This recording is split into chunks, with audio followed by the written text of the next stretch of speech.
இன்றைய ஆத்மீக தேன்.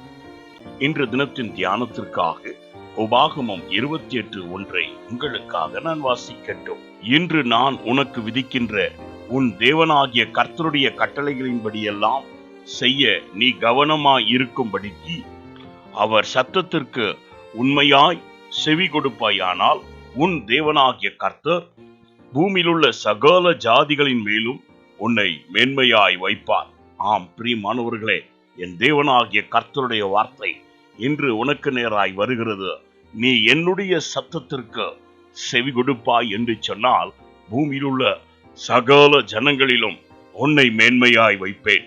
உன் படிப்பில் நீதான் மேன்மையாய் இருக்க வேண்டும் என்று என் தேவன் விரும்புகிறார். உன் உத்தியோகத்தில், உன் கையின் திறமையில் நீதான் மேன்மையாய் இருக்க வேண்டும் என்று சொல்லி என் தேவன் விரும்புகிறார். நீ செய்கின்ற ஒவ்வொரு காரியங்களும் எல்லாவற்றிலும் சிறந்ததா இருக்க வேண்டும் என்று என் தேவன் விரும்புகிறார்.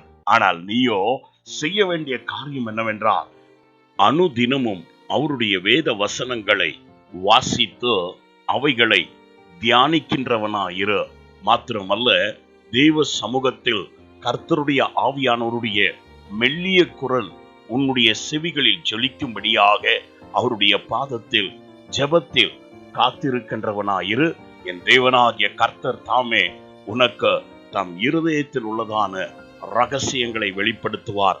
அப்பொழுது நீ எவைகளெல்லாம் கை வைக்கின்றாதையோ அந்த காரியங்கள் வாய்க்க பண்ணும்படியாக என் தேவன் உன்னோடு இருப்பார். நீ எல்லாவற்றிலும் மேன்மையின் சிகரமாய் காணப்பட காரியங்கள் எல்லாவற்றையும் என் தேவன் ஜெயமாய் முடிப்பார்.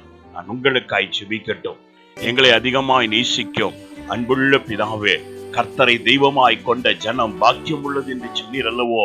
இதோ உம்முடைய பிள்ளைகள் உம்முடைய வேதத்தை நேசித்து அவைகளை தியானித்து ஒவ்வொரு நாளும் உம்முடைய வேதத்துக்கு நடுங்கி அதன்படி ஜீவிக்கிறதான உம்முடைய பிள்ளைகள் பூமியிலே பாக்கியவான்களாய் காணப்பட கிருபை செய்யும்.